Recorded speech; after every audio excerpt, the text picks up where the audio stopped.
The night flight from New York to Zurich was supposed to be quiet. Soft lighting. Low conversation. Crystal glasses clinking gently above the steady hum of engines cutting through the Atlantic sky. In first class, the air smelled faintly of leather and expensive cologne. Passengers reclined in wide seats that converted into beds. Champagne had been served. Dessert trays cleared. Most of the cabin was preparing for sleep. Except for seat 2K. Altair Vailmont, founder and chief executive officer of Ethon Dynamics, sat upright with tension running through every muscle in his body. At 44 years old, Altair had become one of the youngest billionaires in the artificial intelligence sector. He had built predictive systems used by governments. He had contracts spanning 3 continents. His company was valued at nearly $13 billion. He was known for precision, control, calm dominance.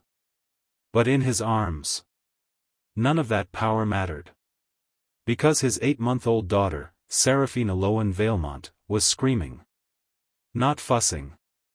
Not mildly uncomfortable. Screaming in a way that turned heads instantly. The kind of cry that wasn't just noise. It was pain. Sharp. Breathless. Unrelenting. It had started an hour after takeoff. At first, Altair had remained confident. He had read articles. Watched tutorials. Memorized the routine his wife followed at home. He warmed a bottle carefully, testing it against his wrist. Seraphine rejected it violently. He checked her diaper. Dry. He loosened her clothing. Adjusted the cabin blanket. Walked the aisle slowly, rocking her with controlled movements. The crying only intensified. Minutes turned into an hour. An hour into 2. 2 into 3. The once serene first-class cabin had grown tense. A man in seat 1A removed his reading glasses and sighed audibly. A woman across the aisle exchanged knowing glances with her partner. Another passenger pressed the call button. A flight attendant approached with a composed smile that did little to mask concern. "Is there anything we can assist you with, Mr. Vailmont?" Altair forced a polite nod. "I have it under control." But he didn't. Seraphine's tiny body trembled as she cried. Her face flushed deep pink. Her fists clenched so tightly her knuckles whitened.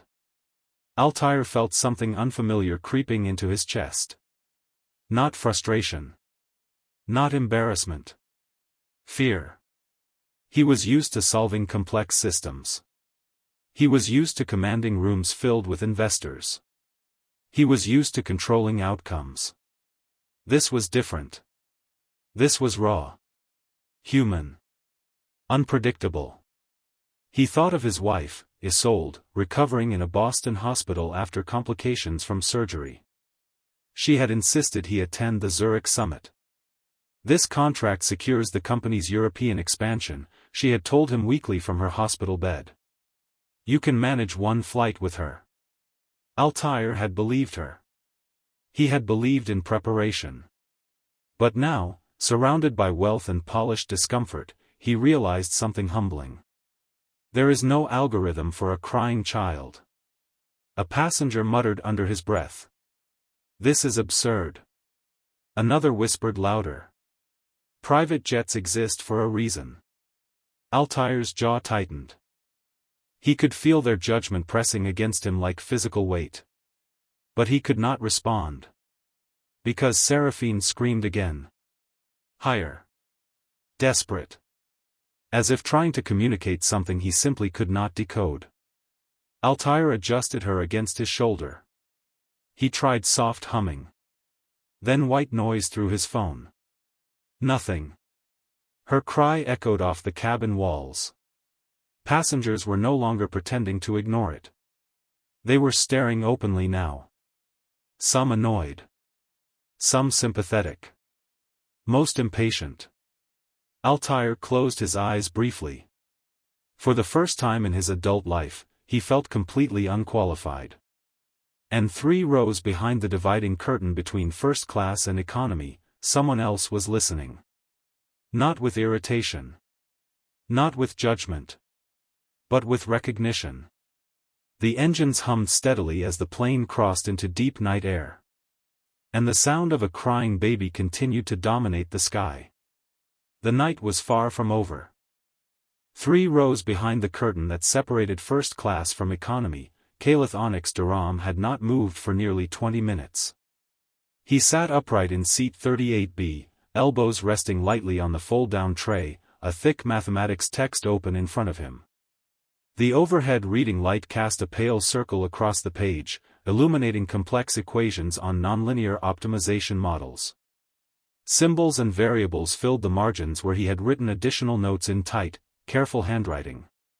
But he wasn't reading anymore. He was listening. Every rise in pitch. Every strained inhale between screams. Every exhausted pause before the next wave of crying. Most passengers in economy had grown restless. Some shoved earbuds deeper into their ears. Others shifted irritably, whispering about first-class problems and rich people who can't handle their own kids. Caliph didn't hear the complaints. He heard patterns. The baby's cry wasn't random. There was rhythm in it. Sharp wails followed by brief gasps. A slight hitch before the next outburst. He knew that sound. He had lived with that sound. 2 years ago, his twin baby sisters, Amaris and Selwyn, had cried exactly like that for months after they were born. Their grandmother had called it fire in the belly. The clinic had called it colic. The pediatrician visits were rare because appointments cost money the family didn't always have. So Caliph had researched. Public library computers. Second-hand medical books. Online forums. He had learned about trapped gas. Overstimulation. Digestive pressure. Infant nervous system overload. He had tested different holding positions. Pressure along the spine. Steady rhythmic humming to regulate breathing. Less bouncing. More grounding. Eventually, he had figured out what worked. The crying from first class rose again, higher this time. Caliph exhaled slowly. He tried to return to his textbook. The Helvetic International Mathematics Convergence began in less than 12 hours. This was the opportunity of a lifetime. A global competition that could secure full scholarship funding, research placement, connections that would change everything for him and his family. He needed focus. He needed sleep. But the crying cut through his concentration like static through a signal. He imagined the father up there. Probably overwhelmed. Probably embarrassed. Probably judged. Caliph understood judgment. He had worn it his entire life. South Camden wasn't a neighborhood people associated with international academic competitions. It was associated with boarded windows and sirens at night. It was associated with low expectations. His backpack, patched at the seams with careful stitches from his grandmother, rested against his shin. Inside were 2 changes of clothes, printed research notes, a calculator held together with clear tape, and the hopes of an entire block of neighbors who had raised money in small, sacrificial amounts to buy his plane ticket.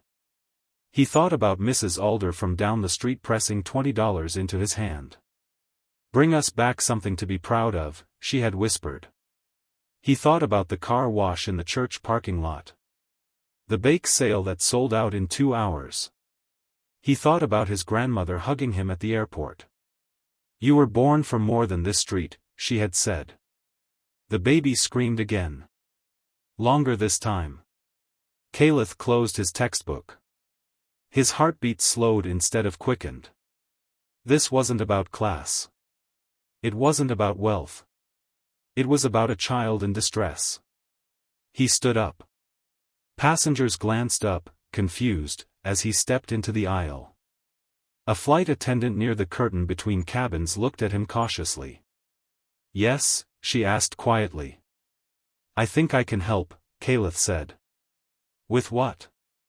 The baby. Her eyes narrowed slightly, not hostile, but guarded. Are you traveling with family in first class? No, ma'am. She gave a small, polite smile that meant no. But before she could respond further, the curtain shifted. Altair Vailmont stepped partially into the aisle, Seraphine in his arms, her cries still piercing. His usually immaculate appearance had softened. His collar was slightly askew. His hair, once perfectly styled, now bore the subtle disorder of stress. His expression was not anger. It was exhaustion. I heard someone say they could help, Altair said, scanning the area. Caliph stepped forward just enough to be seen clearly. I've handled colic before, he said calmly. I recognize the pattern. For a fraction of a second, silence hovered between them. Altair's eyes studied him. 16. Modest clothes. Economy passenger. Unknown. But Seraphine screamed again, desperate, straining. Desperation changes priorities. Come here, Altair said quietly. The flight attendant hesitated. Sir. It's fine. Caliph stepped past the curtain. The atmosphere in first class shifted immediately. Passengers stared openly now. Some curious. Some skeptical. One man raised an eyebrow as if silently questioning the decision. Caliph approached slowly, hands visible, movement steady. May I? He asked softly. Altair looked down at his daughter. Her tiny face was flushed deep red. Tears streaked her cheeks. Her body trembled with each cry. Altair swallowed his pride. Yes. He transferred Seraphine carefully into Caliph's arms. The cabin held its breath. Caliph did not rush. He adjusted her gently, positioning her stomach along his forearm, supporting her chin lightly with his hand. His other hand applied soft, rhythmic pressure along the lower spine, just enough to stimulate release without causing discomfort. He did not bounce. He did not rock wildly. He grounded. Then he began to hum. Low. Steady. Almost like a vibration rather than a melody. A tone his grandmother had used. A tone that matched breathing. The first change was subtle. Seraphine's cry broke mid-wail. She inhaled sharply. Another small cry escaped, but weaker. Caliph maintained pressure. Maintained rhythm. Within 30 seconds, the screaming reduced to strained whimpers. Within 60 seconds. Silence. Complete. Unmistakable silence. The engines hummed steadily. Passengers blinked as if unsure whether they had imagined the change. Seraphine's fists slowly unclenched. Her breathing steadied. Her eyelids fluttered. And then. She relaxed. Altair stared in disbelief. His voice came out almost as a whisper. What did you just do? Caliph continued the gentle motion for a few more seconds before responding. Her nervous system was overloaded. She needed pressure, not motion. The silver-haired man in 1A leaned forward unconsciously. A woman across the aisle lowered her phone. Even the flight attendant's guarded expression softened into surprise. Seraphine let out a small, content exhale. Altair felt something shift inside his chest, something deeper than relief. Recognition. He was looking at more than luck. He was looking at understanding. Who are you? Altair asked quietly. Caliph met his eyes without arrogance. My name is Caliph Onyx Durham. The engines continued their steady roar through the night sky. But inside first class. For the first time in hours. There was peace. And something far bigger than silence had just begun. Altair did not immediately take his daughter back. He stood there, watching. Studying. as if afraid that the silence might shatter if he moved too quickly. Seraphine rested comfortably against Kalitha's forearm, her breathing now deep and even. Every few seconds, her small fingers twitched reflexively, but there was no more strain in her face. No more tension in her tiny shoulders. The transformation felt unreal. 3 hours of relentless screaming had ended in less than 2 minutes. The first-class cabin remained unusually quiet, as though no one wanted to disrupt whatever fragile equilibrium had settled over them. Altair cleared his throat softly. "You're certain she's all right?" "Yes," Kalith replied calmly. "She'll probably sleep soon. The pressure release helps with the gas buildup. The humming stabilizes breathing rhythm." Altair's eyes narrowed slightly, not in suspicion, but in intrigue. "How do you know that?" "My twin sisters had severe colic," Kalith said. "We couldn't afford specialists. So I researched and tested what worked." Altair blinked once. "You researched?" "Yes, sir." "Medical journals? Public library access and open databases. I compared studies. Then I observed patterns." The way he said it was matter-of-fact. Not boastful. Not defensive. Observed patterns. Altair recognized that phrase. It was the language of analysts. Engineers. Architects of systems. "May I?" Altair asked gently, reaching out to take Seraphine back. Kalith transferred her carefully, maintaining the supportive angle until Altair had adjusted his hold properly. "She needs stability for a few more minutes," Kalith added quietly. "Minimal movement." Altair nodded. He followed the instruction precisely. Seraphine shifted slightly, then settled deeper against his chest, her eyelids drifting closed. Altair exhaled slowly. He had spent years mastering composure in public. But relief softened him now in ways the cabin had never seen. "You were seated in economy," Altair said after a moment. "Yes, sir. Row 38. And you're traveling alone?" "Yes." "For what purpose?" Kalith hesitated for the briefest moment, then answered steadily. "The Helvetic International Mathematics Convergence." The name lingered in the air. Altair's expression sharpened instantly. "That competition is invitation only." "Yes, sir." "You were invited?" "I qualified through national rounds." Altair studied him more closely now, as if adjusting an internal lens. "You're competing in applied mathematics? Predictive systems modeling?" Altair felt a flicker of something unexpected. Interest. That was his domain. Ethon Dynamics specialized in predictive infrastructure algorithms. Urban energy modeling. Behavioral forecasting. "You're 16, Altair said." "Yes." "And you specialize in predictive systems?"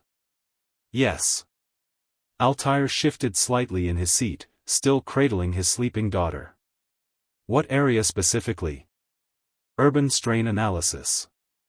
Transport inefficiency models. Healthcare resource forecasting." The silver-haired passenger in 1A turned subtly, pretending not to listen. Altair's voice lowered. "Who mentors you?" "No one directly." "No one?" "I read a lot." There was no bitterness in the answer. Just fact. Altair motioned toward the empty seat beside him. "Sit." Kalith hesitated only briefly before complying. The unspoken barrier between first class and economy had dissolved, at least for the moment. Altair adjusted Seraphine more comfortably and glanced down at her peaceful face. The contrast from earlier was staggering. Then he turned his full attention back to Kalith. "Where are you from?" "South Camden." Altair knew the name. Not from personal experience, but from statistical datasets. High poverty density. Infrastructure decline. Educational funding disparities. And how are you funding this trip? Kalitha's fingers rested loosely against his backpack strap. My community raised the money. Altair blinked once. Raised? Car washes. Church collections. Small donations. Your parents? My grandmother. Altair absorbed that quietly. You understand the level of competition you're entering? Altair asked. Yes. Students from elite academies. Private research institutions. Government-sponsored programs. I'm aware. And you're confident? Kalith didn't answer immediately. Instead, he met Altair's gaze directly. I'm prepared. The simplicity of the statement carried weight. Prepared. Not lucky. Not hopeful. Prepared. Altair felt the faintest hint of a smile tug at the corner of his mouth. What's your primary submission focus? Predictive stabilization models for high-density urban collapse. Altair's eyebrows rose slightly. That's ambitious. Yes.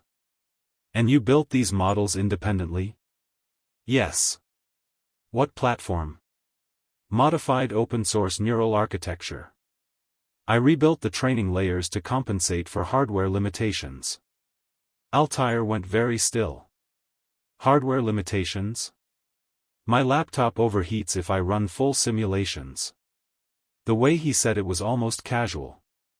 Altair stared at him for several seconds. Then, without speaking, he reached into his briefcase and removed a slim tablet. Do you have a portfolio? Yes. Show me. Kalith pulled his phone from his pocket. The screen was cracked diagonally across one corner. He navigated calmly, then handed it over. Altair scanned quickly at first. Then more slowly. Then with focused intensity. Line after line of code. Structured elegantly. Comments written with clarity. Original frameworks, not copied patterns. Adaptive modeling built from minimal processing power. Altair felt something shift behind his composed exterior. He was not looking at raw talent. He was looking at rare architecture of thought. How long have you been coding? Altair asked quietly.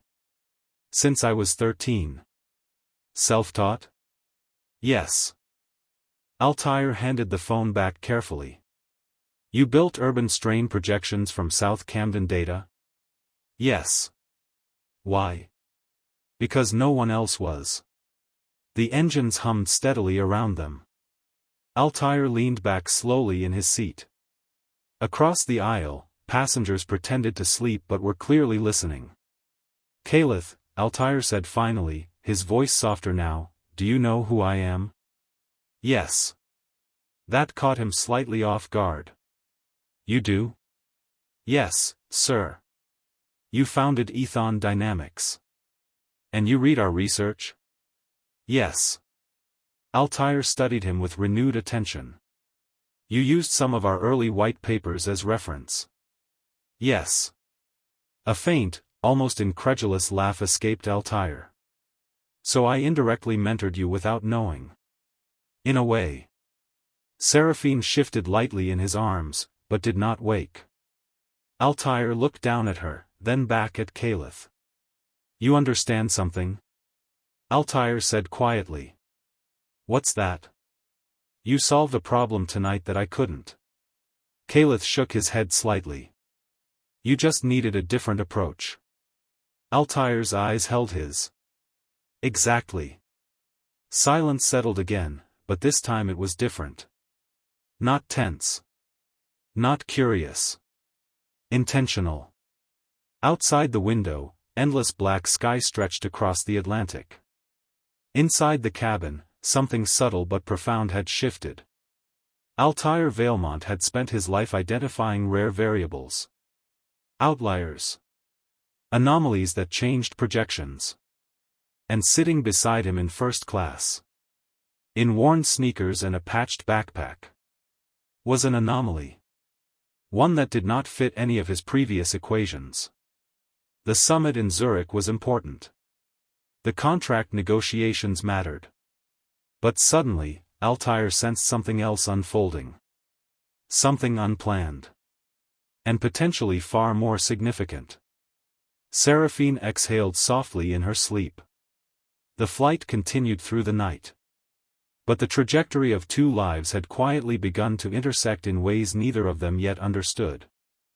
For the next hour, the cabin remained still. The tension that had once hung heavy in first class had dissolved into something almost reflective. A few passengers resumed their quiet activities, though many still cast subtle glances toward seat 2K. The story of what had just happened would likely travel beyond this flight. It already had the shape of something memorable. Altair adjusted the blanket over Seraphine carefully. She hadn't stirred. Her breathing was steady now, her small cheek resting against his chest as if nothing had ever been wrong. He looked back at Caliph. "You said you're presenting predictive stabilization models," Altair said quietly. "Explain that." Caliph folded his hands loosely. "In dense urban environments, collapse doesn't happen all at once," he began. "It starts in small, almost invisible fractures. Transit inefficiencies. Resource misallocation. Overloaded clinics. If you map those stress points early, you can prevent structural failure before it spreads." Altair listened without interrupting. "You built this model using publicly available data?" he asked. "Yes. Census reports, transportation logs, emergency response times, school funding metrics. It's imperfect data, but patterns still emerge." "And what's your projected accuracy rate?" 72% currently. "I'm refining it." Altair raised an eyebrow. "At 16. Caliph did not react to the emphasis. "I've had time." Altair studied him more deeply now. "Time," he repeated. Caliph nodded. "Where I'm from, you either waste it, or you build with it."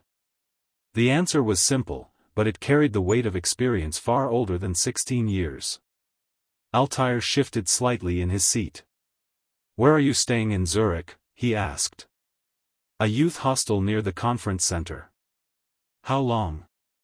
4 nights. Altair paused. "You're attending the full convergence?" "Yes." "Do you have access to the pre-event networking sessions?" Caliph hesitated. "No. That's invitation tier." Altair looked at him steadily. "Not anymore." Caliph's brow furrowed. "Sir?" Altair adjusted Seraphine gently before speaking again. "I have a private suite at the Grand Eminence. There's an adjoining room. You'll stay there." Caliph's spine straightened slightly. "I can't afford that." "You won't need to." "I don't want charity." Altair's expression didn't change. "It's not charity." "Then what is it?" "Strategic support." Caliph remained quiet.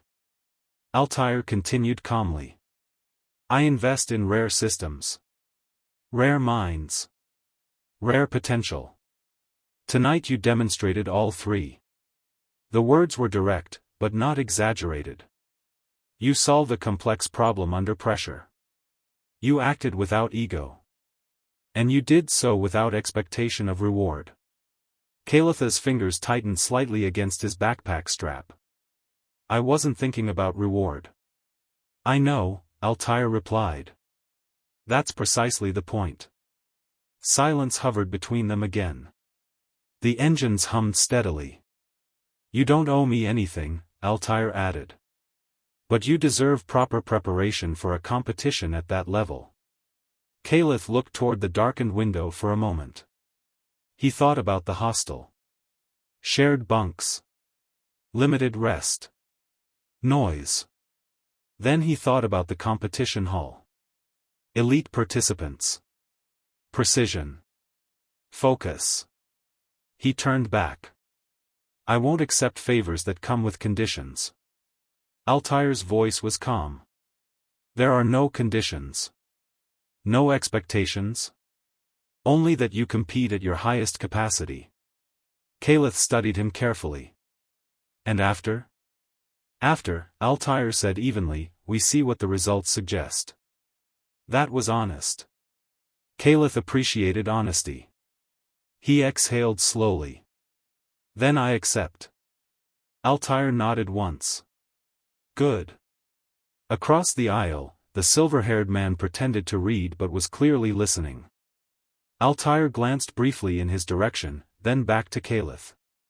Do you understand the scale of exposure at this convergence? Altair asked. Yes. Corporate recruiters. Research institutions. Government observers. Yes. And if you place? Full scholarship sponsorship. Research placement. Altair tilted his head slightly. And if you win? Caliph's expression remained steady. Global visibility. Altair allowed himself the faintest smile. You're aware of the stakes? Yes. And you're not intimidated? Caliph considered the question carefully. I've already lived through harder environments than a conference hall. Altair studied him for several seconds. He believed him. The flight continued across the Atlantic night. Most of the cabin lights had dimmed completely now. The atmosphere had shifted from tension to quiet rest. Seraphine slept peacefully. Altair leaned back slightly in his seat, still holding her securely. You know, Altair said softly, I built Ethon from nothing. Caliph glanced at him. I read about that. Factory worker father. School administrator mother. No investors at first. Just prototypes. Caliph listened. I wasn't handed opportunity, Altair continued. I created it. But I also recognized when doors opened unexpectedly. He paused. Tonight was unexpected. Caliph didn't respond. He didn't need to. Altair continued. There are moments in life when trajectories shift quietly. Not publicly. Not dramatically. Just, precisely. He looked directly at Caliph. This may be one of them. Caliph held his gaze. Then I'll treat it that way. No arrogance. No awe. Just measured acceptance. Outside, the sky remained endless and dark. Inside, something had aligned. The wealthy executive who had felt powerless hours earlier now felt something different. Not superiority. Not control. Recognition. And Caliph, the boy from South Camden with stitched seams on his backpack, felt something as well. Not validation. He had never depended on that. But access. Access to rooms he had only studied from a distance. The flight attendant approached quietly. Mr. Valemont, we'll begin descent in 45 minutes. Altair nodded. Thank you. As she walked away, Altair looked back at Caliph. When we land, he said, a car will be waiting. Caliph blinked once. I was planning to take the train. You won't. That isn't necessary. It is, Altair replied calmly. Efficiency matters. Caliph studied him for a moment, then gave a small nod. All right. Seraphine stirred slightly but did not wake. Altair looked down at her, then back at the young man seated beside him. You changed the atmosphere of this flight, Altair said quietly. Caliph shook his head. She just needed grounding. Altair's gaze remained steady. So did I. The engines began to lower in pitch as the aircraft slowly prepared for descent. Zurich waited below. The summit. The convergence. The competition. All of it still ahead. But the real shift had already happened, at 37,000 feet, in a cabin that had gone from chaos to calm because one person chose to stand up instead of stay seated. And neither of them fully understood yet how far that single decision would travel. The plane broke through a layer of clouds just as dawn began to spill pale silver light across the horizon. Zurich appeared below like something carefully engineered: clean lines, still water, measured symmetry. Snow-dusted rooftops. Quiet roads. Precision. Altair watched the city approach through the oval window while Seraphine slept peacefully against his chest. Caliph sat upright beside him, posture straight, expression composed. He had not slept. Not from anxiety. From anticipation. As the aircraft descended fully and the wheels touched down with a controlled thud, a subtle ripple of applause moved through the cabin, the reflexive gratitude of passengers who had traveled through the night. Altair unbuckled slowly, careful not to disturb his daughter. "Stay close," he said quietly to Caliph. "I will." The cabin doors opened. Cool European air filtered inside. Passengers stood, retrieving overhead luggage, adjusting coats, checking phones as signals reconnected. The silver-haired man from 1A gave Altair a long look as he passed. Then, unexpectedly, he inclined his head toward Caliph. "Impressive," he muttered. Caliph nodded politely. No pride. No performance. Just acknowledgement. They stepped off the aircraft into the jet bridge. Business class pace resumed, confident, brisk, self-assured. Altair moved with it naturally. Caliph followed, absorbing every detail without appearing overwhelmed. Inside the terminal, efficiency ruled. Minimal noise. Minimal chaos. Altair's driver was already waiting beyond customs, a tall woman in a dark tailored coat holding a discreet sign that read V. She approached immediately. "Good morning, Mr. Vailmont." "Good morning, Anika." Her eyes briefly flicked toward Caliph. Altair didn't hesitate. "This is Caliph Durham. He'll be staying with us." No explanation. No justification. Anika nodded once. "Of course." The black electric sedan outside purred silently when the doors opened. Caliph hesitated for half a second before stepping in. The interior was quiet luxury, understated, deliberate. As the vehicle pulled away from the airport, Zurich unfolded in clean morning light. Glass architecture reflected the rising sun. Trams moved with precise timing. Pedestrians crossed with quiet discipline. Altair glanced toward Caliph. "Have you been outside the United States before?" "No." "And you're calm." Caliph looked out the window. "New environments are data. I observe first." Altair allowed himself a faint smile. The car turned toward the lake. The Grand Eminence Hotel stood at the edge of the water, modern but restrained, glass and stone harmonized with the mountains beyond. It was not flashy. It was powerful in its quiet. The vehicle stopped smoothly. A concierge approached immediately. Altair stepped out first, adjusting Seraphine carefully. Caliph exited behind him, backpack slung over one shoulder. Inside, the lobby was expansive but hushed. Polished marble floors. Soft lighting. A faint scent of cedar and citrus. Staff greeted Altair by name. "Welcome back, Mr. Vailmont." He nodded politely. "The adjoining suite?" he asked. "Prepared as requested." Caliph caught that. As requested. The elevator ride was silent except for the soft hum of ascent. When the doors opened onto the top floor, the hallway felt private, almost insulated from the rest of the world. Altair's suite door opened with a subtle click. Inside was space. Floor-to-ceiling windows overlooking Lake Zurich. Morning light shimmering across the water. Minimalist design. Muted colors. Intentional calm. Altair stepped in and turned toward a second door connected through the entryway. "That's yours," he said simply. Caliph hesitated for the first time since the flight. He pushed the door open slowly. The adjoining suite was not extravagant in decoration, but it was expansive. A large desk positioned near the window. Ergonomic chair. High-speed fiber connection already active. A tablet on the desk.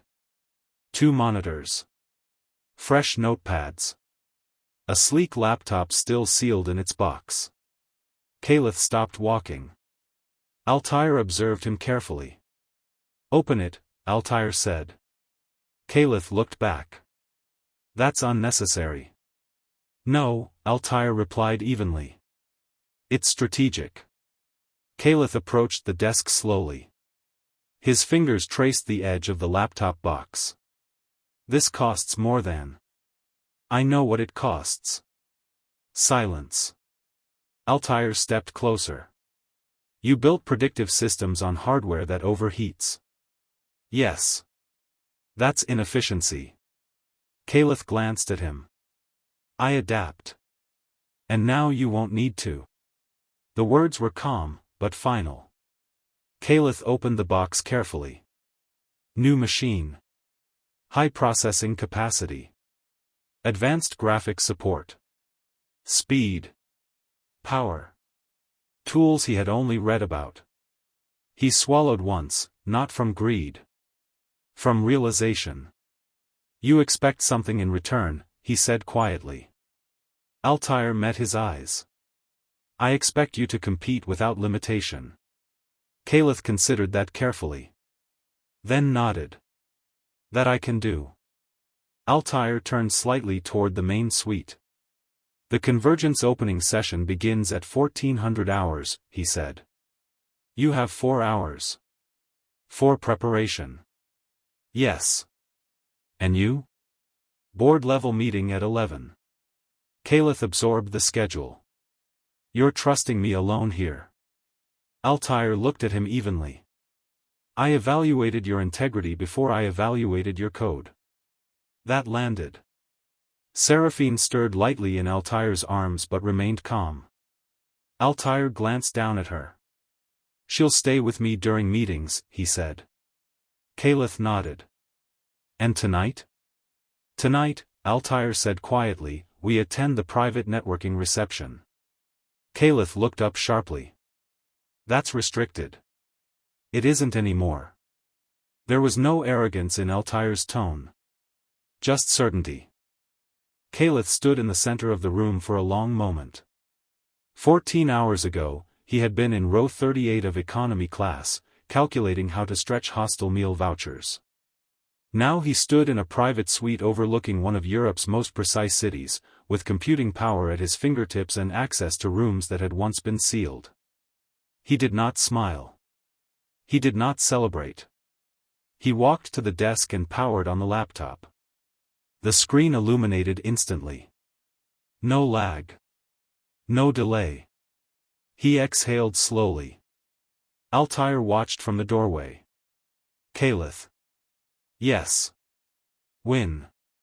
Not a command. A belief. Caliph met his eyes. "I intend to." Altair nodded once and exited quietly into the adjoining suite. The door closed softly behind him. For the first time since boarding the flight in New York, Caliph allowed himself to sit fully. He placed both hands flat on the desk.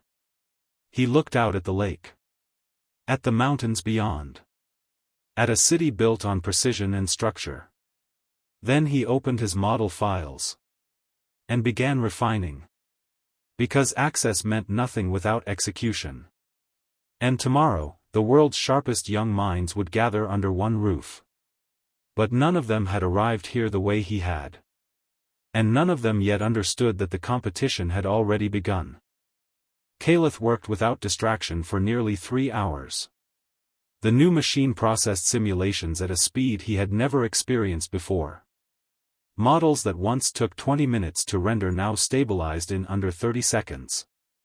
Data visualizations unfolded smoothly across dual monitors. Variables recalibrated in real time. For a moment, he simply watched the projections shift and breathe across the screen. So this is what capacity feels like, he thought. No overheating. No forced shutdowns. No compromises. He adjusted 3 core variables in his urban strain model: public transport delay ratios, clinic response load, and food distribution latency. With stronger processing power, he could run deeper iterations, stress test more extreme scenarios. He leaned back slightly and studied the output. Accuracy improved. 72% climbed toward 79. Not perfect. But closer. A quiet knock sounded at the door.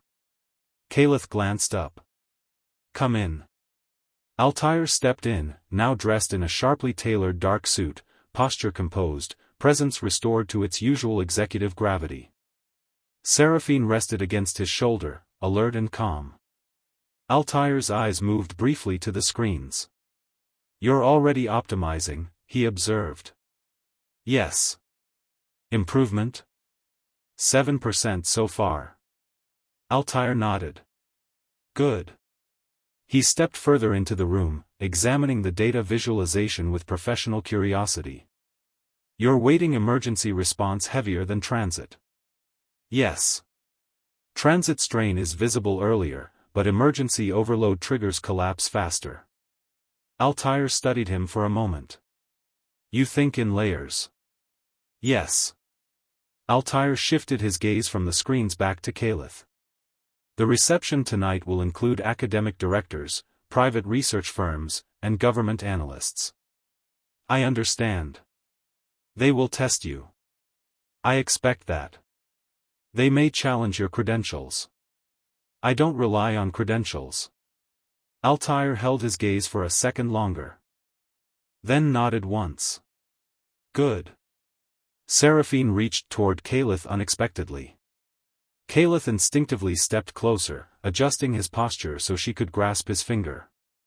She wrapped her small hand around it and held on. Altair watched the exchange silently. "She remembers grounding," Caliph said quietly. Altair didn't respond immediately. But something in his expression softened again.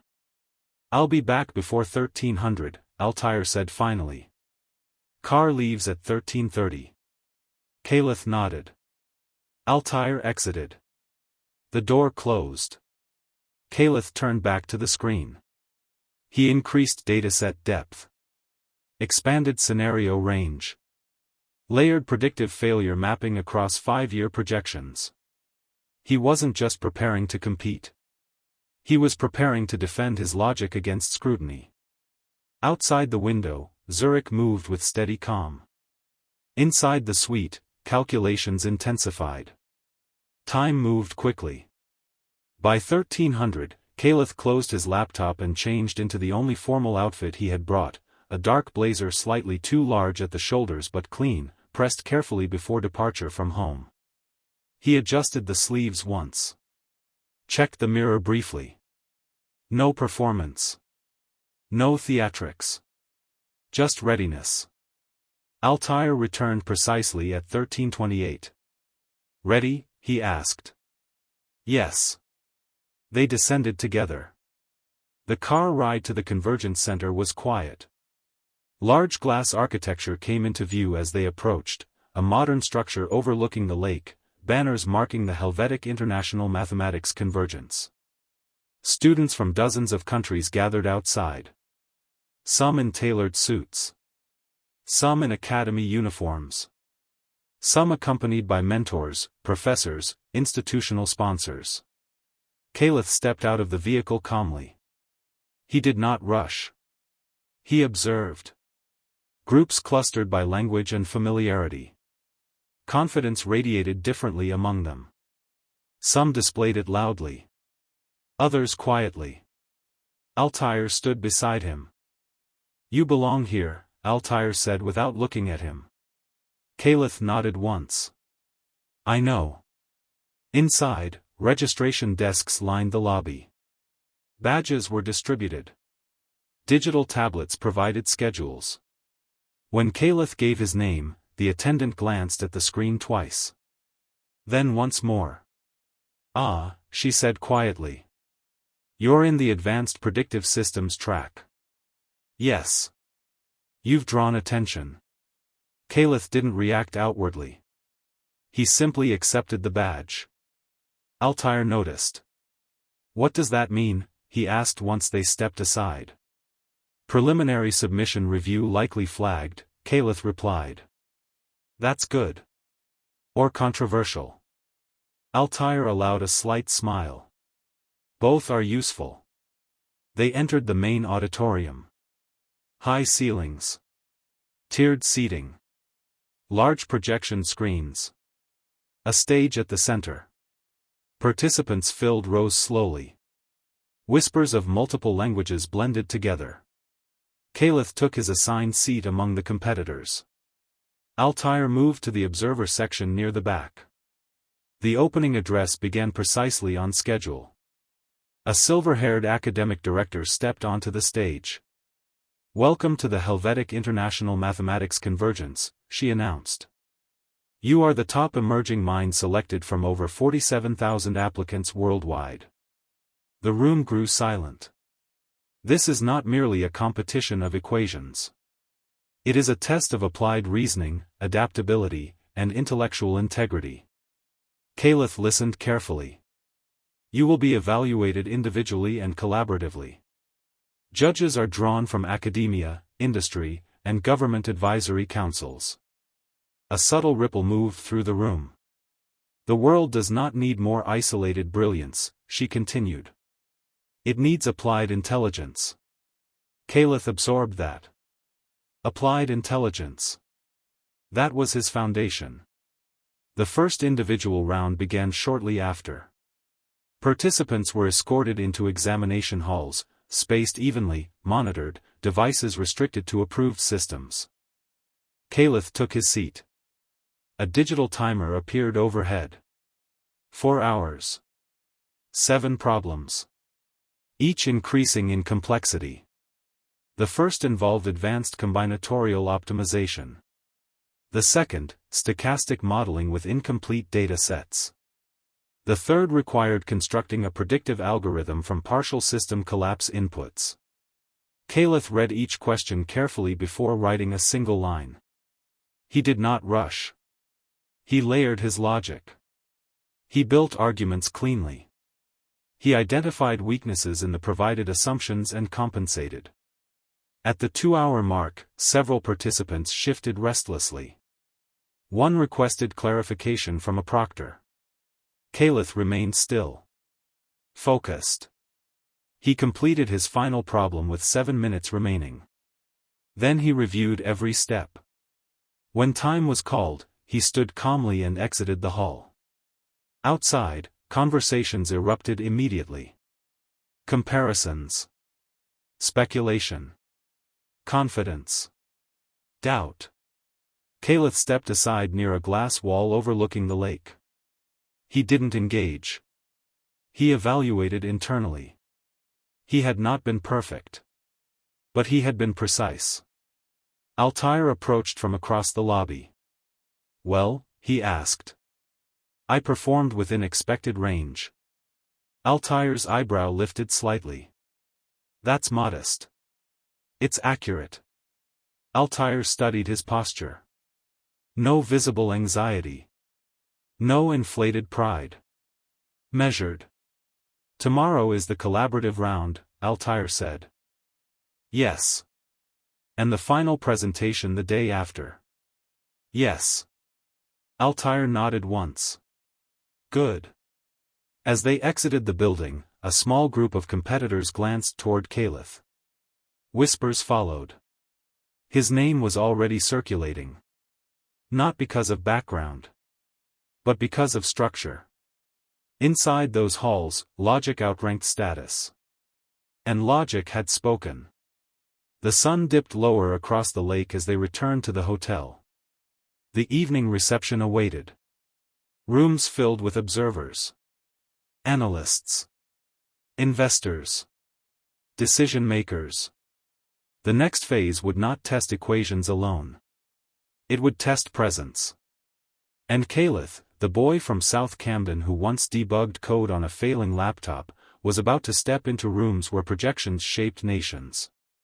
The competition was far from over. But the field had shifted. And several people had already begun recalculating their assumptions. The evening reception began at precisely 1900 hours.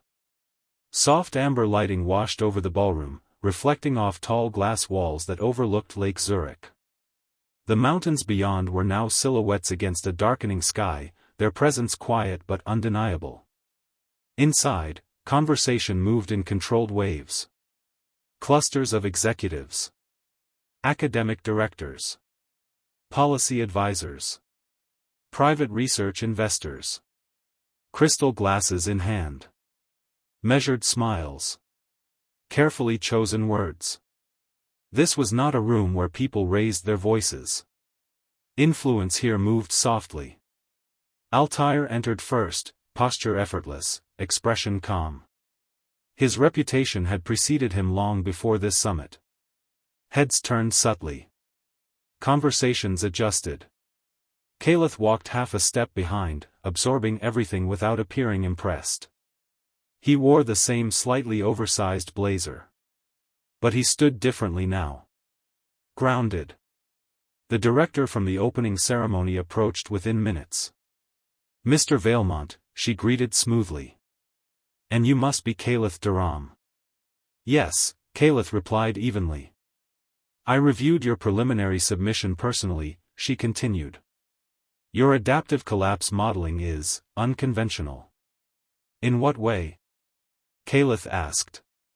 It assumes institutional delay as constant. It is, Caliph replied calmly. Institutions rarely respond faster under stress. They respond slower. A faint pause followed. The director studied him. And your solution? Reduce dependency on institutional speed. Increase community-level redundancy. Altair watched quietly. The director's lips curved slightly. You're young to be that skeptical. I'm observant, Caliph replied. The director inclined her head. We look forward to tomorrow's collaborative round. She moved away. Altair glanced sideways. You could have softened that. I wasn't incorrect. Altair allowed the corner of his mouth to lift. No. You weren't.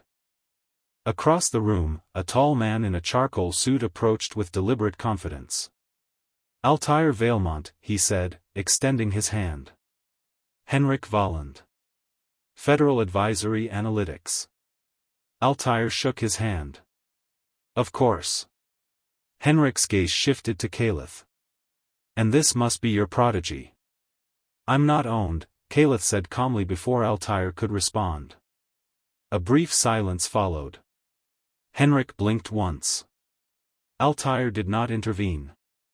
Henrik's expression shifted, not offended, but intrigued. Fair enough, he said. Your predictive model flags urban supply chains as highest vulnerability within 7 years. Yes. Bold claim. It's mathematically supported. Henrik studied him. You think policy is too slow. I think policy reacts after strain becomes visible. Henrik's smile thinned slightly. And you believe you can see strain earlier? Yes. Henrik glanced at Altair. You're backing this? Altair answered evenly. I'm observing. Henrik nodded once. We'll see how tomorrow unfolds. He moved away. Caliph exhaled quietly. Did I overstep? He asked. No, Altair replied. You positioned. The reception continued. More introductions. More quiet evaluations. Some faces were openly curious. Others guarded. A few dismissive. Caliph felt it all, but did not absorb it emotionally. He catalogued it. Analyzed tone. Posture. Micro-expressions. Across the room, 2 competitors stood near a projection display. One of them, tall, sharply dressed, polished accent, watched Caliph openly. Their eyes met. A silent acknowledgement passed. Tomorrow would not be simple. After an hour, Altair glanced at his watch. That's enough, he said quietly. Energy conservation matters. They exited the ballroom. The night air outside was cool and crisp. Lake water reflected city lights like fractured stars. For a moment, neither of them spoke. You handled them well, Altair said finally. They were measuring, Caliph replied. Yes. They expected hesitation. Yes. I didn't provide it. No, you didn't. They walked slowly along the water's edge toward the hotel entrance. Tomorrow's collaborative round, Altair continued, will test more than equations. I know. You may be paired with someone who challenges your approach. Good. Altair glanced at him. You prefer friction. Friction produces refinement. Altair nodded once. Back inside the suite, Caliph returned to his desk. He didn't open his laptop immediately. Instead, he stood at the window. He thought about South Camden. About dim streetlights. About borrowed textbooks. About being told quietly by a guidance counselor that elite competitions required institutional backing. He thought about the flight. About a crying child in first class. About how proximity had shifted trajectory. Then he turned back to the desk. He opened his model again. Not to overhaul. To refine. Small adjustments. Improved edge case handling. Expanded dataset variance. If tomorrow required collaboration, he would enter it with structure so clear it could withstand pressure. Around midnight, he finally closed the laptop. Sleep came quickly. Morning arrived without ceremony. By 8:30, competitors gathered again inside the Convergence Center. This time, tension was sharper. The collaborative round assignments were displayed on large screens. Teams of 3. Randomized. Caliph scanned the list. There. Team 7. Caliph Durham. Lucien Arkwright. Meiling Zhao. Lucien. The sharply dressed competitor from the night before. Meiling. Gold medalist from Beijing's national qualifiers. Strong. Highly analytical. No weakness on paper. Caliph exhaled once. Good. He approached the assigned discussion chamber. Lucien was already there. Tall. Confident posture. Measured smile. So, Lucien said lightly, you're the structural skeptic. And you're the institutional optimist, Caliph replied. Lucien's smile sharpened. We'll see. Meiling entered moments later. Calm. Focused. No wasted motion. Let's begin, she said simply. The problem was displayed on the wall screen. A simulated multi-city infrastructure stress scenario. Energy grid fluctuations. Transport bottlenecks. Healthcare surge. Data incomplete by design. They had 3 hours to produce a unified predictive stabilization plan. Lucien began immediately. Primary focus should be grid redistribution. Without power, nothing functions. Incorrect priority, Caliph replied evenly. Healthcare surge creates mortality spike faster than grid collapse. Meiling held up a hand. Quantify both. They moved to the digital board. Lucien outlined grid dependency trees. Caliph mapped mortality acceleration curves. Meiling cross-referenced supply chain latency. Minutes passed. Tension rose. Voices remained controlled, but intensity increased. Lucien leaned back at one point. You assume local community response capacity, he said. Yes. That's optimistic. It's observed. In what sample? Underfunded urban districts. Lucien paused. Personal bias? No, Caliph replied. Data. Mailing intervened again. Combine models. Silence followed. Then recalibration. They layered Lucien's grid stabilization with Caliph's mortality prioritization. Mailing optimized resource flow sequencing. Time ticked down. At the 2-hour mark, friction transformed into rhythm. They were no longer competing. They were constructing. Lucien glanced at Caliph once mid-calculation. You're stubborn. Yes. Useful. Yes. When time expired, their model projected on the screen, balanced, layered, adaptive. Not perfect. But cohesive. They exited the chamber without speaking for several seconds. Finally, Lucien extended his hand. You're not what I expected. Neither are you, Caliph replied, shaking it. Mailing nodded once. Final round tomorrow. Yes, Caliph said quietly. Final round. Individual presentation. Defend your logic before a global panel. As Caliph walked back into the main hall, Altair watched from across the room. He didn't ask how it went. He read posture. Measured stride. Calm breathing. He already knew. Tomorrow would decide visibility. But something had already shifted. Not in rankings. In perception. And perception, in rooms like this, was leverage. The competition was entering its final stage. And pressure was about to magnify. The final round began under sharper light. No dimmed ballroom glow. No polite background music. Just a clean auditorium, full capacity, cameras mounted discreetly along the walls.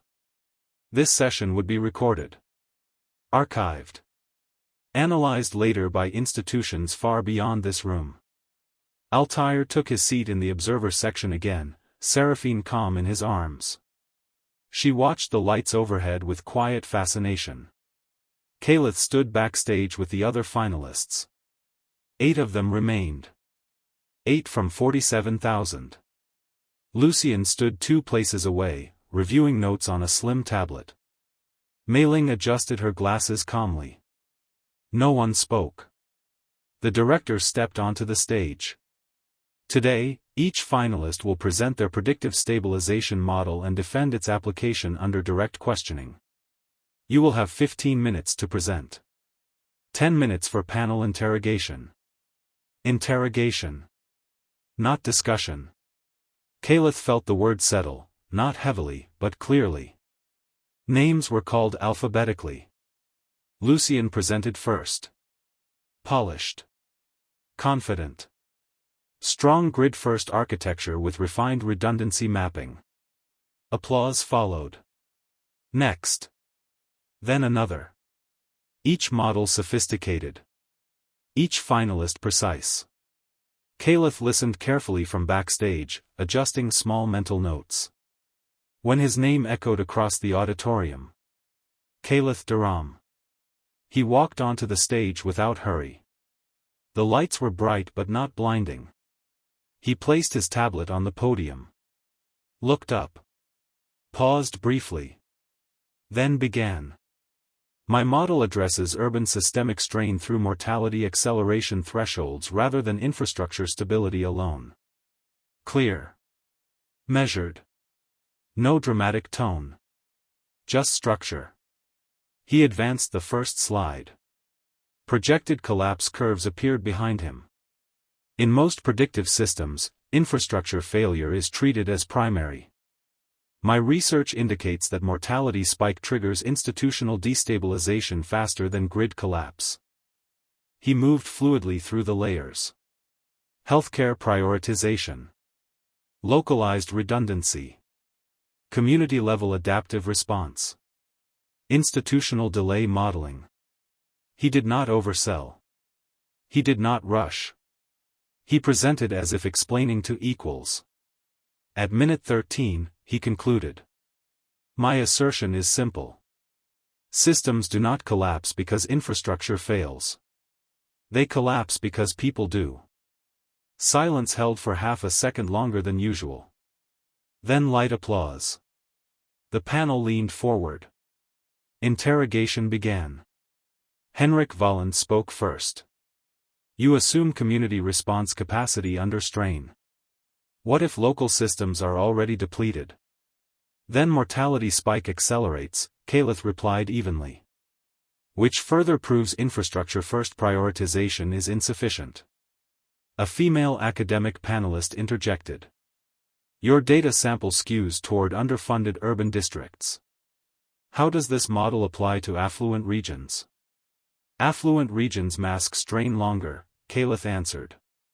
But when collapse begins, dependency on centralized systems creates sharper drop-off. Another panelist leaned in. You're effectively arguing that resilience cannot be engineered top-down. Yes. And that decentralization outperforms scale. In mortality prevention, yes. Questions intensified. Scenario modifications. Hypothetical government overrides. Funding constraints. Kalith did not grow defensive. He recalculated calmly. Adjusted assumptions live. Projected new outputs in real time. At one point, Henrik narrowed his eyes slightly. You built this without institutional funding. Yes. On what hardware?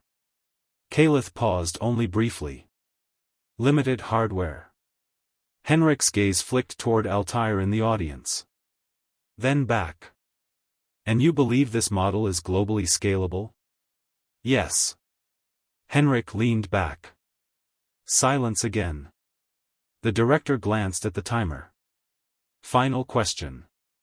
An older professor at the end of the panel spoke softly. You speak often about mortality thresholds. Why that focus? Kalith met his gaze steadily. Because when systems fail, it's not numbers that suffer first. It's people who were already close to the edge. No theatrics. No raised voice. Just truth. The timer beeped. Thank you, Mr. Durham. He nodded once. Stepped off the stage. Backstage felt quieter now. Not tense. Focused. Lucian glanced at him. You shifted the room. Maybe, Kalith replied. They waited as the remaining finalists presented. Then the panel withdrew for deliberation. The wait stretched. 15 minutes. 20. 30. The audience murmured softly. Altair remained still.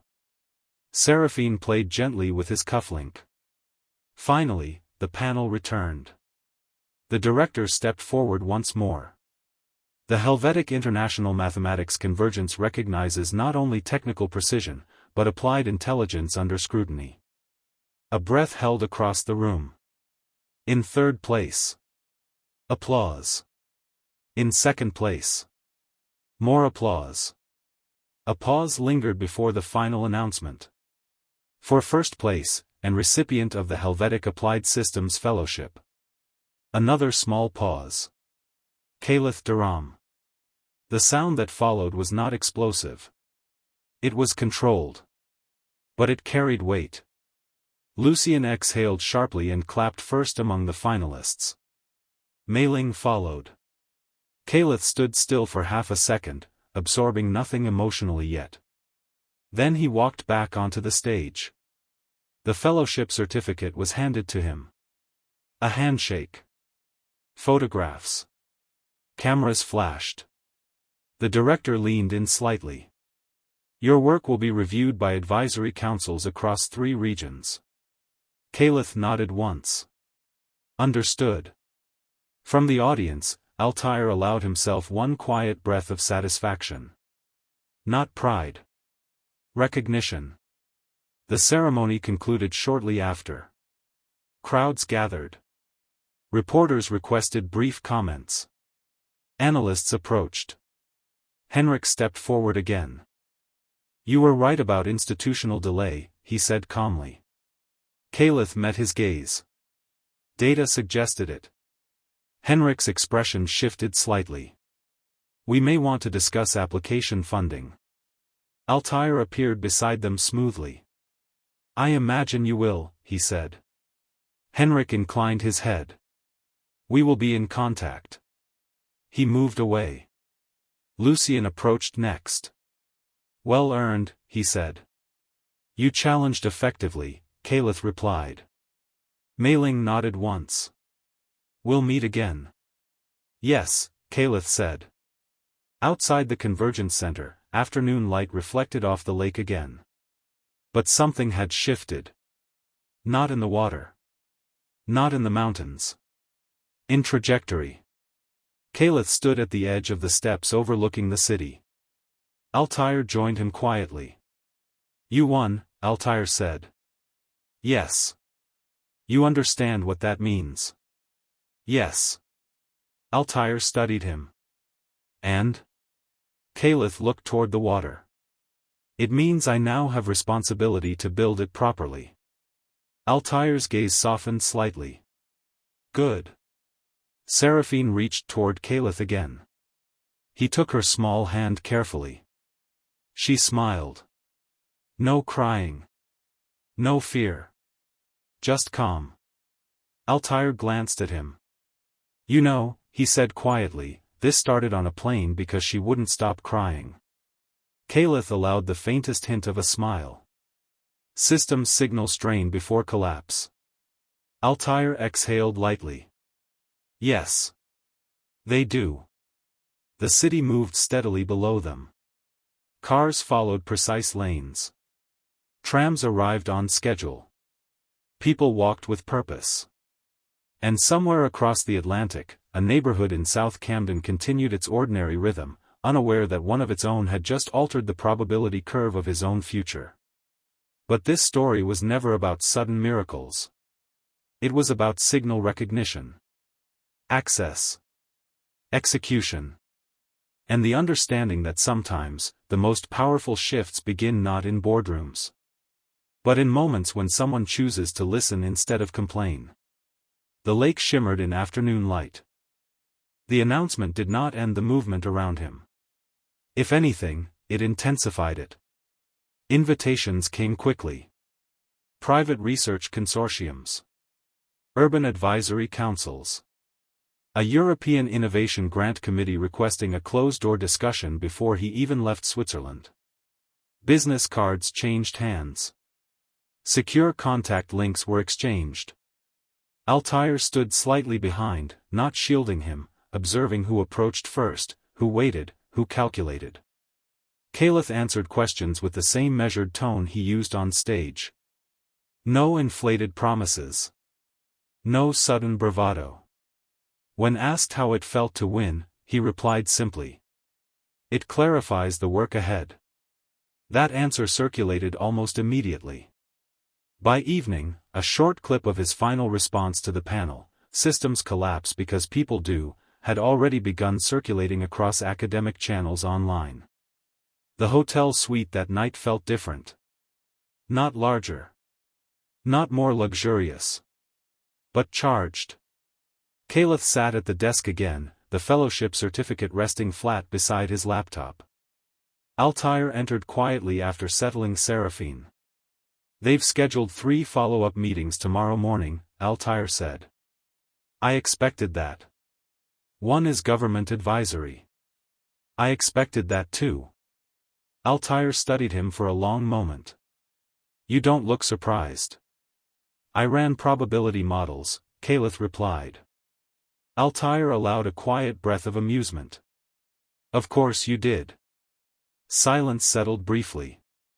Then Altair stepped closer. You understand something important, he said. Winning grants visibility. Visibility attracts power. Power attracts pressure. Caliph nodded. Yes. And pressure reveals structure. Altair's gaze sharpened slightly. Meaning?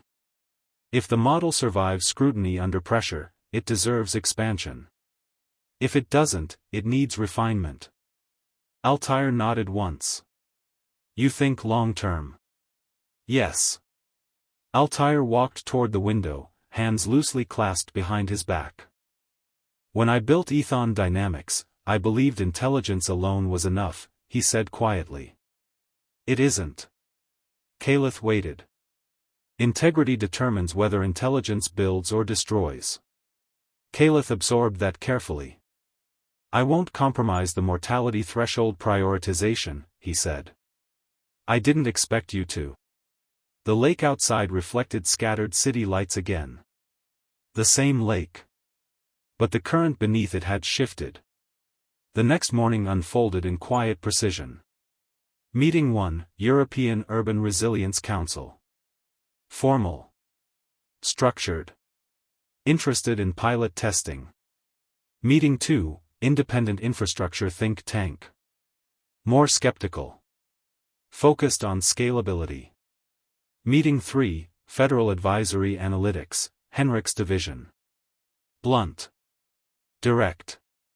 What would you require to implement a prototype in 3 cities?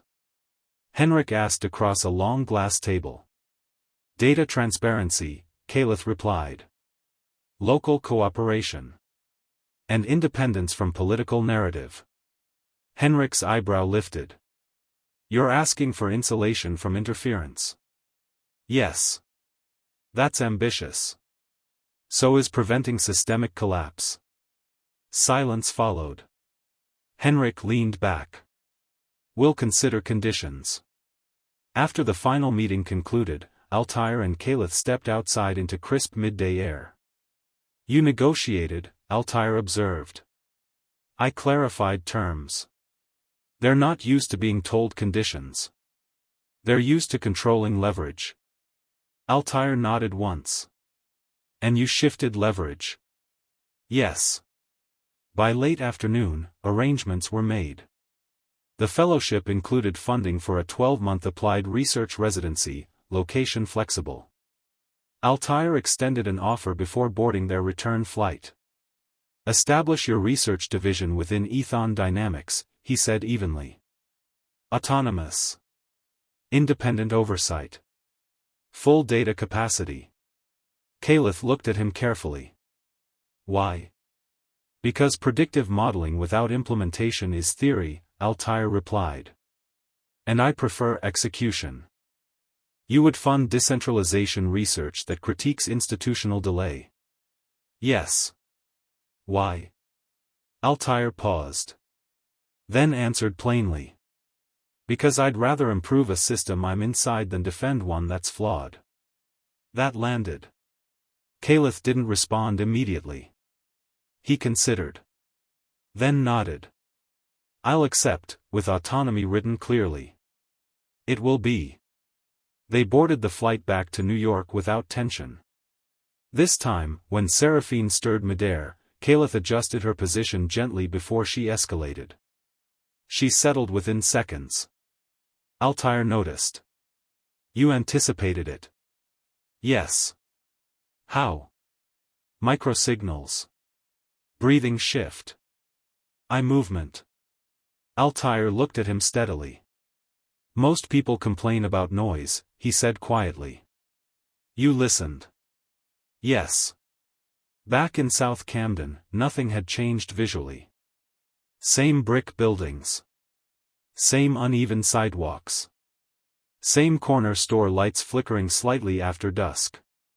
But when Caliph stepped back into his neighborhood weeks later, fellowship secured, research agreement signed, a different current followed him. Not celebrity. Possibility. He visited his former high school quietly. Met with the mathematics teacher who had once stayed late to review his early proofs. Established a small adaptive systems lab within the school using part of his fellowship allocation.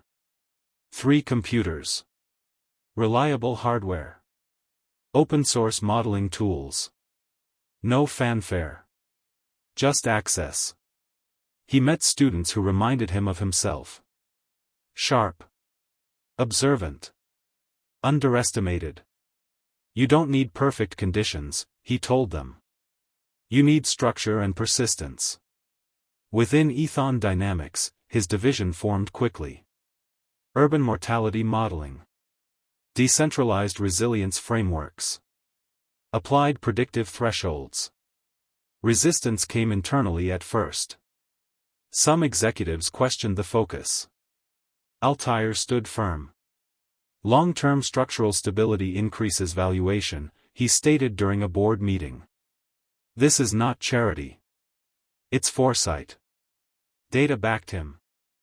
Pilot programs launched quietly in 2 mid-sized cities. 6 months in, healthcare surge response times improved by measurable percentages. Mortality spike projections flattened under strain simulation. 12 months later, independent review validated results. The model held. Scaled carefully. Refined continuously. Henrich's office adopted elements into advisory frameworks. Lucien published complementary grid optimization research. Meiling joined a multinational analytics consortium. Paths diverged. But the network remained. 1 year after the flight to Zurich, Calith stood once more beside Lake Zurich, invited back as keynote speaker for the next convergence. Altair attended again. Seraphine, now steady on her feet, held Calith's hand as they walked toward the building. You've altered trajectory, Altair said quietly. Incrementally, Calith replied. That's how real change occurs. Calith looked toward the water. The same calm surface. The same mountains beyond. I didn't alter it alone, he said. Altair glanced at him. No, he agreed. You didn't. Inside the auditorium, new finalists gathered. Bright. Focused. Some confident. Some uncertain. Calith stepped onto the stage, not as competitor this time, but as speaker. He looked out across the room. I want you to understand something, he began. Access matters. But access without preparation is wasted. And preparation without integrity is dangerous. The room grew quiet. Systems signal strain long before collapse, he continued. Whether it's infrastructure, institutions, or people. The question is not whether the signal exists. He paused briefly. It's whether you choose to listen.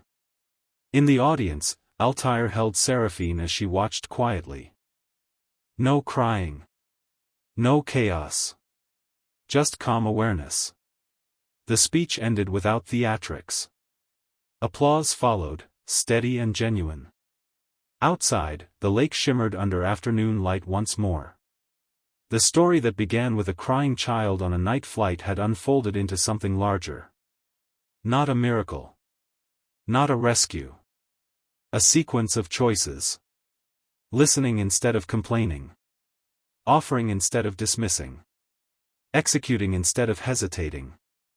And somewhere far from the spotlight, in neighborhoods often ignored, new signals were already forming. New minds. New models. New probabilities.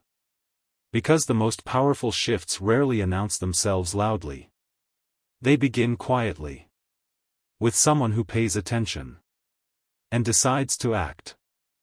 The applause faded slowly, but the effect of the moment did not. After the keynote, students approached him in measured waves. Not rushing. Not overwhelming. But deliberate. A young finalist from Sao Paulo asked about decentralized health modeling. Another from Nairobi questioned rural implementation constraints. A quiet student from Warsaw simply said, "You made it feel possible." Calith answered each with the same calm clarity. No exaggeration. No grand promises. Build properly, he repeated more than once. Don't chase recognition. Chase structure. Altair watched from a distance again, Seraphine balanced comfortably on his hip. She was nearly 2 now. Observant. Curious. Unbothered by crowds. She pointed at the projection screens and whispered something unintelligible. Altair smiled faintly. Later that evening, long after the building emptied, Caliph stood alone by the water again.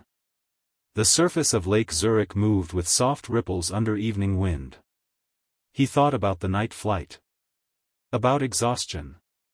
About judgment in first class. About how easily he could have stayed seated in economy and said nothing. He hadn't acted for recognition. He hadn't acted for opportunity. He had simply recognized a signal and responded. That pattern had shaped everything after. Altair joined him quietly.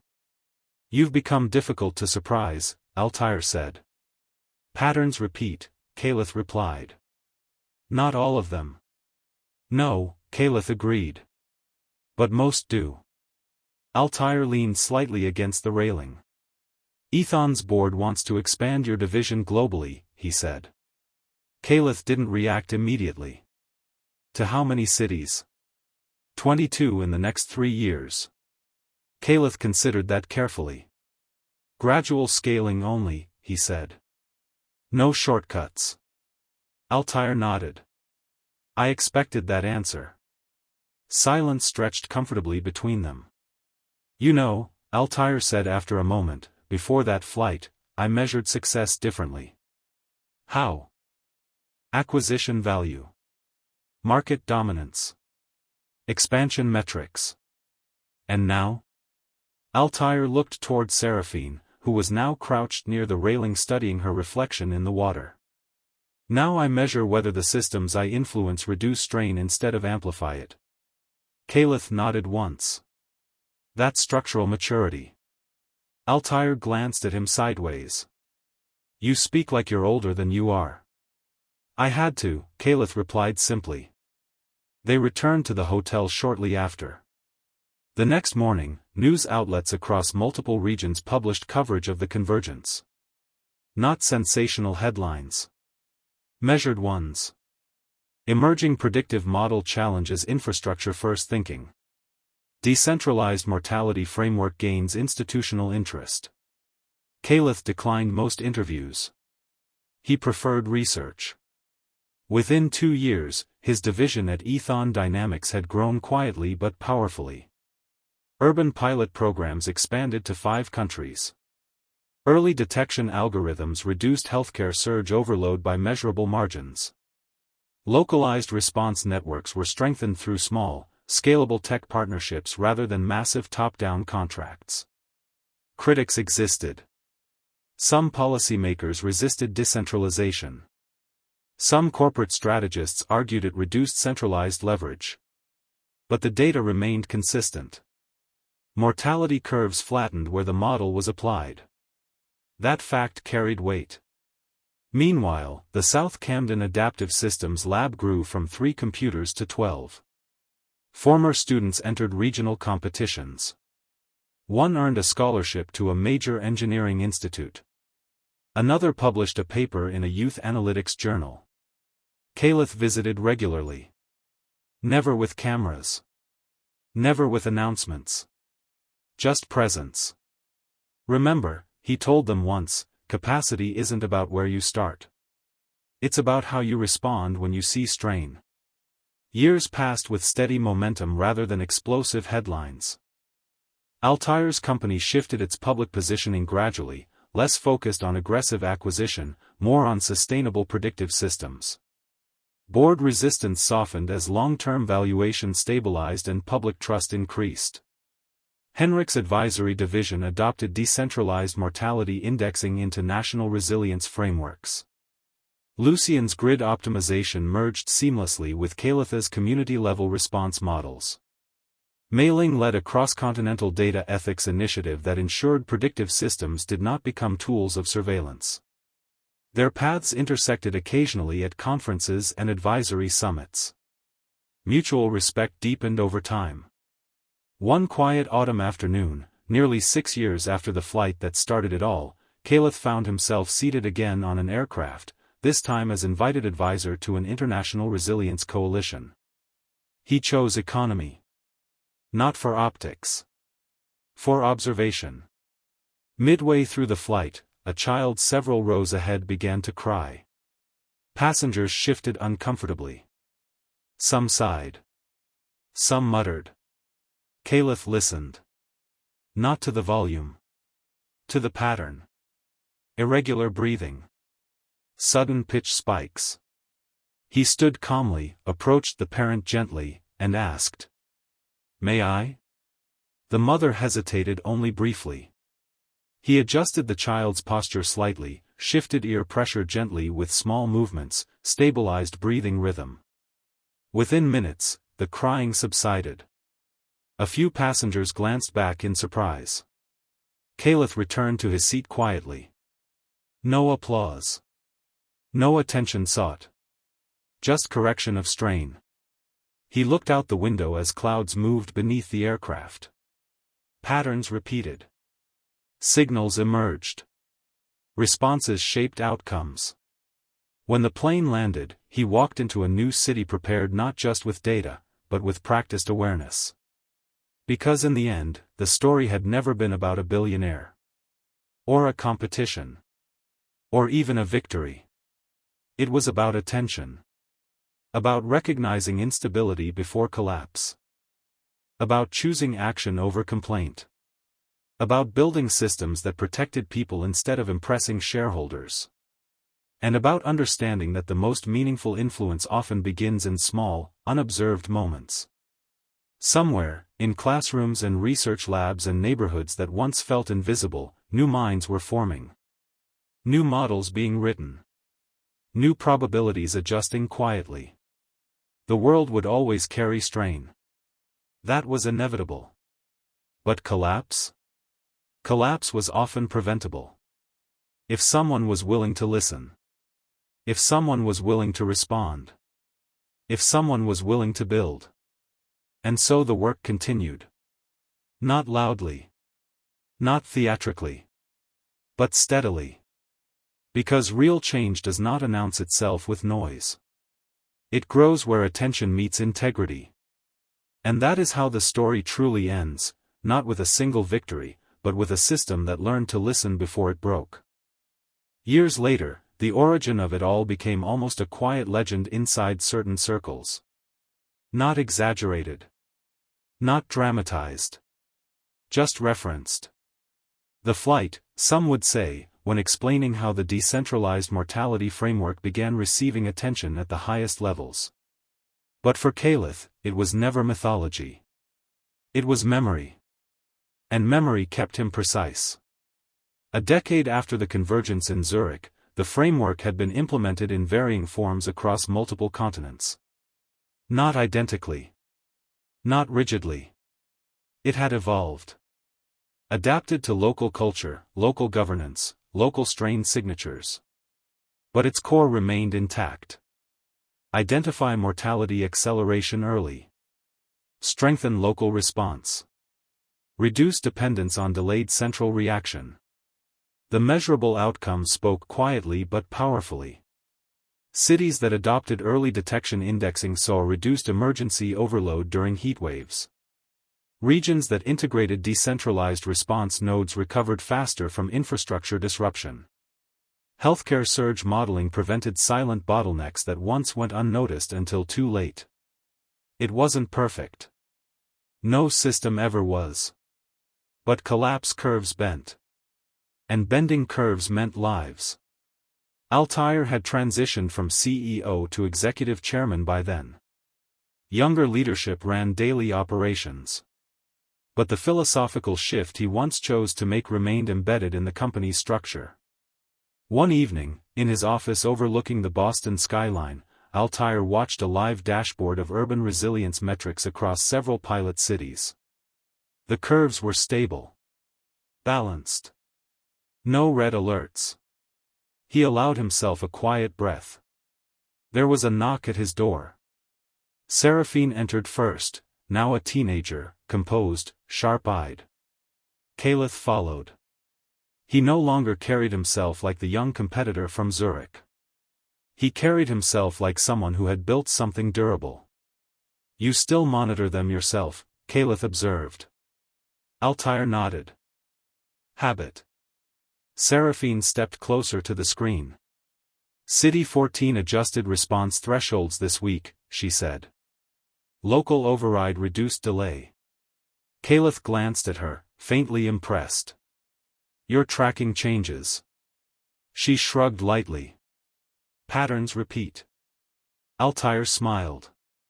She had grown up hearing those words. Silence settled comfortably. Then Altair turned toward Caliph. You've been offered the international advisory position, he said. Yes. It would take you away from direct modeling. It would, Caliph replied. And? Caliph considered carefully. When systems stabilize, leadership must decentralize too. Altair studied him. You're ready to step back. I'm ready to ensure the framework survives without me. That was the final test of any system. Independence from its creator. Months later, Caliph formally transitioned into a global advisory role. Not as a celebrity. Not as a figurehead. But as structural architect ensuring integrity remained intact across expansions. The South Camden lab had long since expanded into a regional research hub. Students who once learned on 3 donated computers now mentored others. Local resilience pilots launched independently. The pattern replicated itself, not because Caliph controlled it, but because he had built it to function without central dependence. One quiet afternoon, he returned again to Lake Zurich. Not for a summit. Not for a speech. Just to walk. The water looked the same. Mountains unchanged. Time had passed, but the setting held steady. He leaned lightly against the same railing where he once stood as a finalist. Tourists passed behind him. Conversations in different languages blended softly. No one recognized him. And that was fine. He watched the surface of the lake and thought about systems. How fragile they appear from the outside. How resilient they can become when reinforced properly. A small child nearby began to cry. The sound carried faintly over the water. Not sharp. Not desperate. Just discomfort. The mother adjusted the child's jacket. The father knelt gently, speaking softly. Within moments, the crying stopped. Caliph didn't move. He didn't need to. The signal had been recognized. The response had been sufficient. The system, small, human, immediate, corrected itself. He allowed himself the faintest smile. Years ago, on a night flight over the Atlantic, one crying child had disrupted an entire cabin. Most people heard noise. One person listened. That listening changed a trajectory. But the real change had never been about opportunity or recognition. It had been about what followed. About choosing to build instead of complain. To respond instead of judge. To design systems that protected the vulnerable rather than impressed the powerful. Altair joined him shortly after, older now, movement slower but steady. You came back, Altair said quietly. Yes. For nostalgia? For calibration. Altair nodded, understanding. They stood in silence for a while. You know, Altair said finally, that flight could have gone differently. Yes. You could have stayed seated. Yes. Caliph looked out over the water. But then the signal would have been ignored. Altair exhaled softly. And everything after? Would have been delayed. The sun began to dip behind the mountains, casting long reflections across the lake. There was no dramatic music. No swelling applause. No grand declaration. Just light shifting gradually from gold to silver. The work continued across cities and communities they could not see from here. Algorithms adjusting quietly. Local networks responding earlier. Mortality curves bending before headlines formed. The framework no longer belonged to one person. It belonged to the systems that adopted it. And that was the true measure of completion. Not ownership. Not recognition. But sustainability. As evening settled fully, Caliph turned away from the water. No ceremony. No final speech. Just forward movement. Because stories about real change do not end with applause. They end when the structure holds on its own. And this one did. The lake remained calm. The mountains steady. The signals still present for those willing to listen. And somewhere, in some city not yet mapped, another quiet mind was observing strain before collapse. Ready to respond. That is where the story rests. Not finished. But stable. For a long time after that evening by the lake, nothing dramatic happened. And that was the point. No sudden collapses. No urgent calls in the middle of the night. No emergency summits scrambling to react too late. The dashboards across continents glowed steady green more often than red. Strain still appeared, it always would, but it was detected earlier now. Corrected faster. Contained before it spread. That quiet stability became the real headline. Caliph moved through his advisory role with deliberate restraint.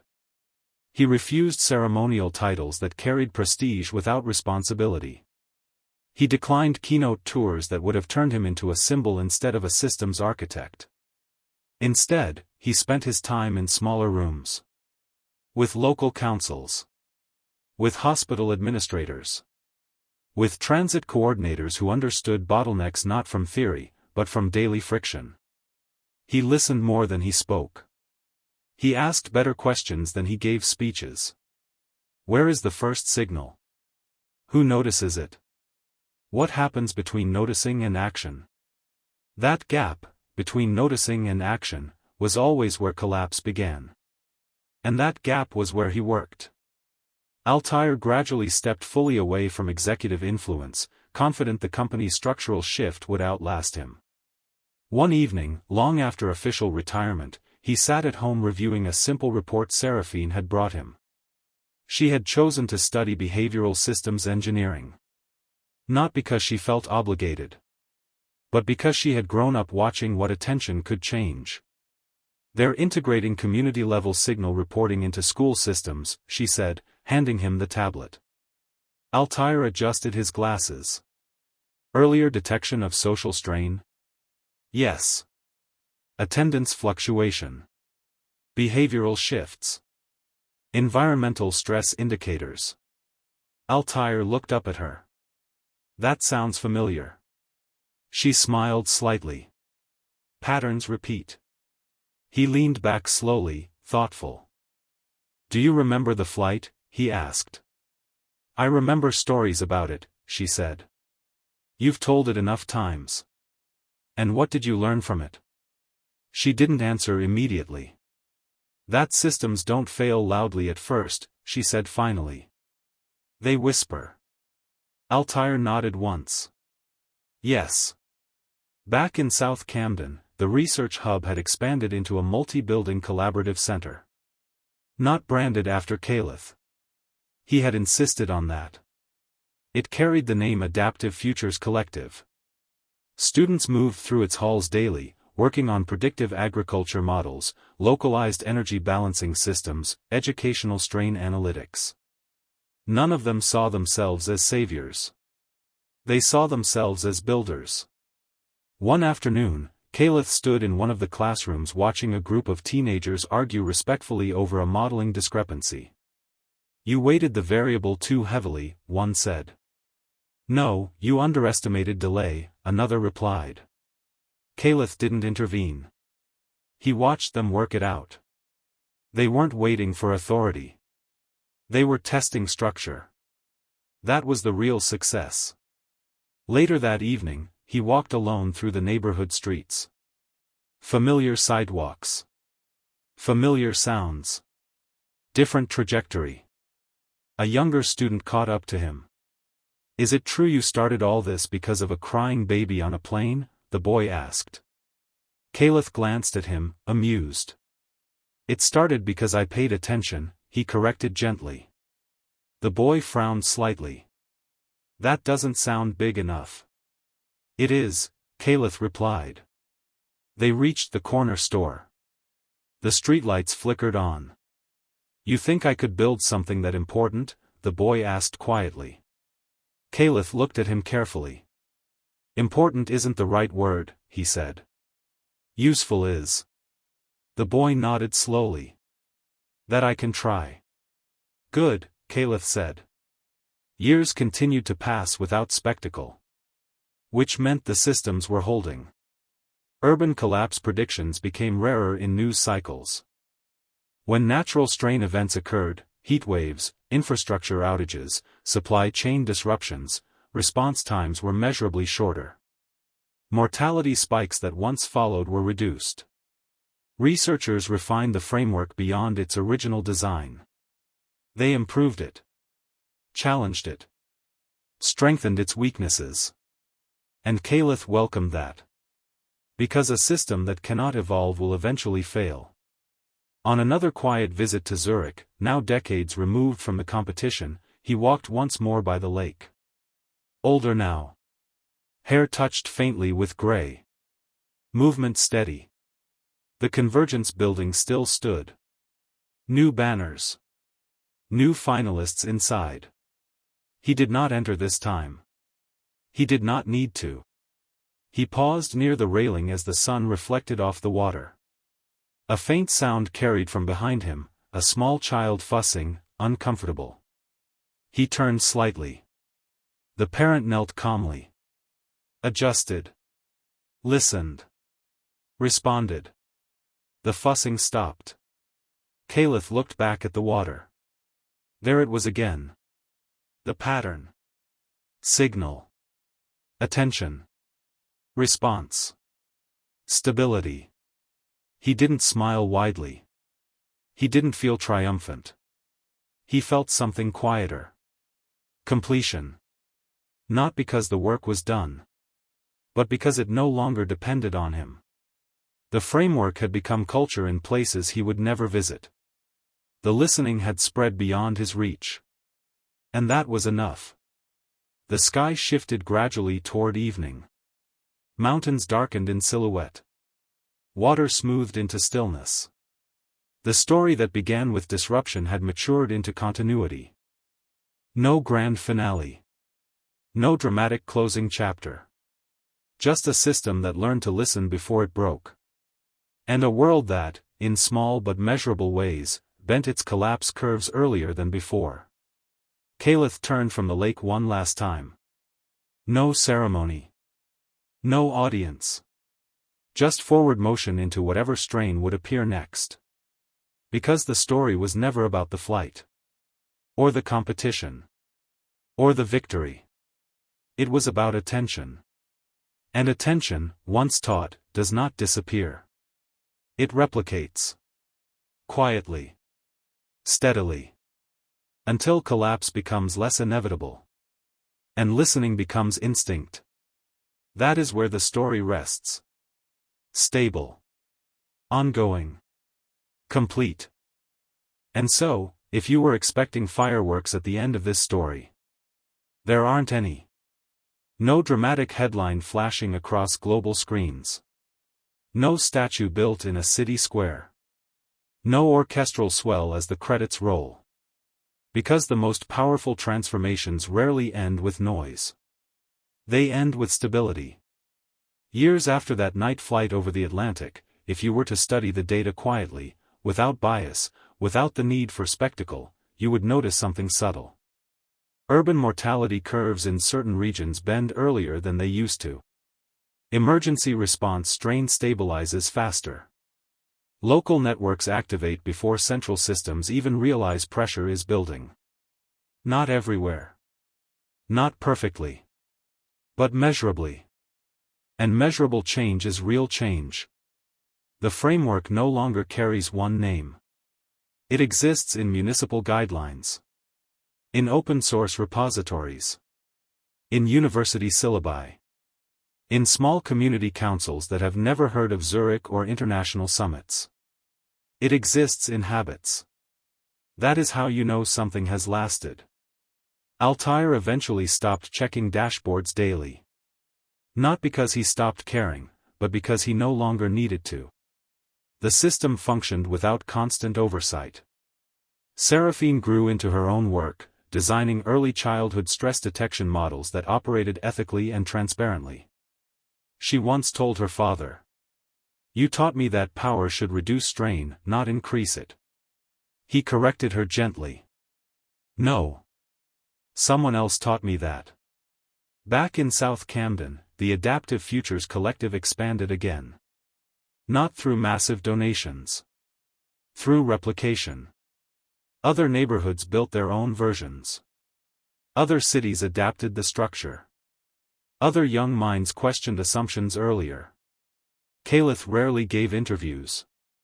But when he did, and someone inevitably asked, what was the turning point? He never said, winning the convergence. He never said, securing funding.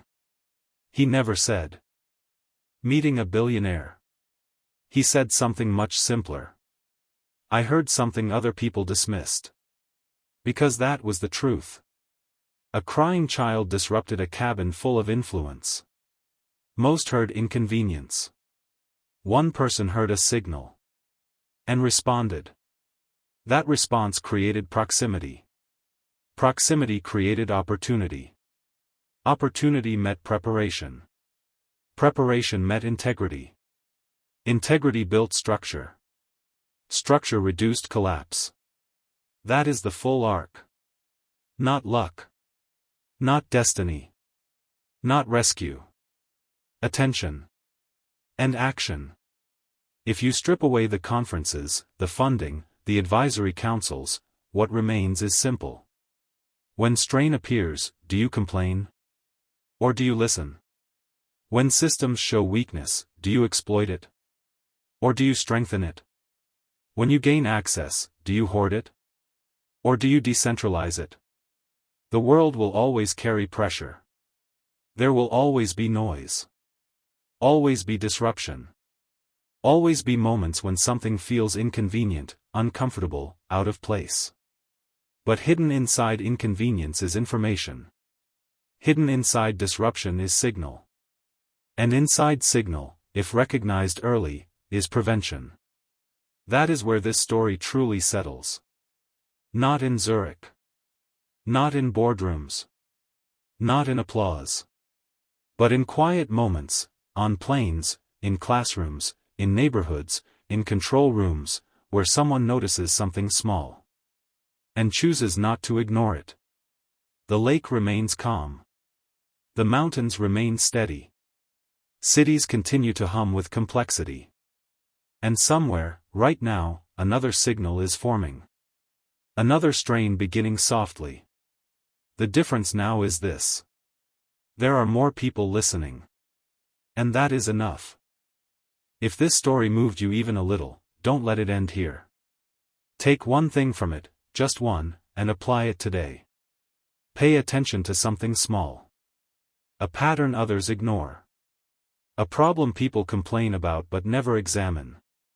Don't wait for perfect resources. Don't wait for recognition. Don't wait for permission. Listen. Think.